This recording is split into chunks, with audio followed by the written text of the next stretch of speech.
Dahil nga naman birthday ng kasama ko mga kabsat, gumawa nga pala ako ng cake para sa kanya. Nagluluto nga pala ako dito ng lunch ng mga amo mga kabsat at lunch namin mga kabsat. So siningit kong gumawa ng cake para sa kasama ko at heart shape pa yan ha. Yung makikita mo talaga sa mukha ng kasama ko mga kabsat, yung sobrang saya niya kasi nga naman gumawa ako ng cake para sa kanya. So ang flavor nga pala ng cake na to ay banana chocolate cake mga kabsat. Buti na lang mayroon pa kaming saging mga kabsat na natitira dito. Bale, nakagawa na nga pala ako ng banana chocolate cake nung nakaraan mga kabsat, pero uulitin ko para naman may pang vlog ako, charis. Yung mga ingredients nga pala sa paggawa ko ng banana chocolate cake nung nakaraan mga kabsat ay kagaya din nito. Dalawang saging nga pala na hinog mga kabsat, dalawang itlog, 1/2 cup ng oil, 1/2 cup ng brown sugar, or kung wala naman kayong brown sugar mga kabsat, pwede rin naman yung white sugar. At sa harina naman mga kabsat, 1 and 1/2 cup flour nga pala yung ginamit ko dito. Kapag content creator ka na talaga mga kabsat, gagawa ka talaga ng paraan para may content ka sa araw-araw. Dahil malapot nga pala yung mixture ng cake mga kabsat, nagdagdag nga pala ako dito ng gatas. Pwedeng fresh milk nga pala mga kabsat or pwede ding evap na gatas. At magdadagdag na nga pala ako dito ng 2 kutsarang cocoa powder. Meron na naman kasing hinog na saging dito mga kabsat, tapos hindi naman na nila kinakain kaysa masayang mga kabsat, ginawan ko na lang talaga ng paraan, gumawa na naman ako ng cake mga kabsat. Schedule is down. Tayyip, not now. And then, sorry.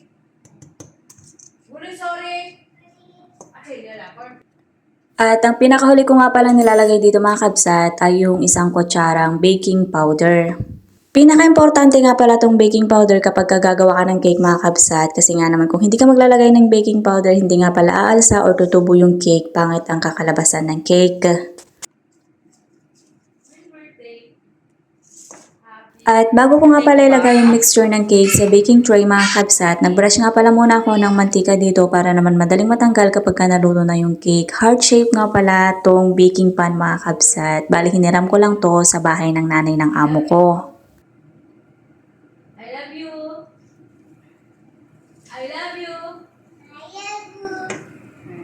At naglagay na nga rin pala ako dito ng mga chocolates mga kabsat. Optional lang to mga kabsat, pwede namang wala. At ibibake ko nga pala to ng mga 30 minutes. 30 minutes. And fast forward tayo dito mga kabsat, after 30 minutes, eto na nga at luto na nga pala yung banana chocolate cake. O diba, napakaganda mga kabsat, heart shape banana chocolate cake. O diba, bongga.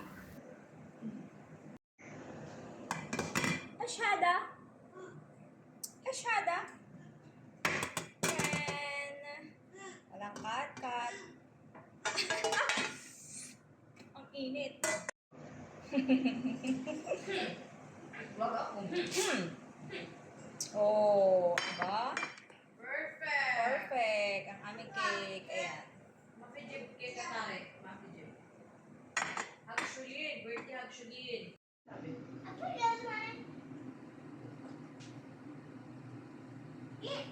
At naglagay na nga rin pala ako dito ng chocolate sauce mga kabsat. Tong chocolate sauce na to mga kabsat ay tira ko pa nung gumawa ako ng marble cake. Buti na lang may natira kaya naman nilagay ko na lang dito para naman hindi masayang. Wala naman nang gagamit dito mga kabsat.